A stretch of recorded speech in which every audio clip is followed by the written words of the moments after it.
मला फक्त समाज मोठा करायचा. मला ना समाजाकडून पैसा पाहिजे, ना सरकारकडून पाहिजे, ना पद पाहिजे, ना मला ना आमदार व्हायचं, ना खासदार व्हायचं. खासदार व्हायचं असं आता झालं असतं मी फुकट. दुसरे पाडू शकतो म्हणजे तुम्ही एका धक्का झालं असतं. आणि मला सगळे पक्ष पाठिंबा देणार होते, सगळे.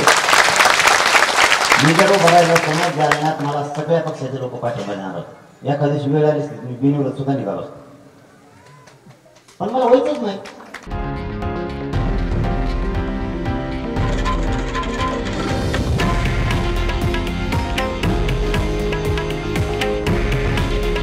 हे आहे देशातील नंबर 1 न्यूज नेटवर्क आणि आपण पाहत आहात TV9 मराठी.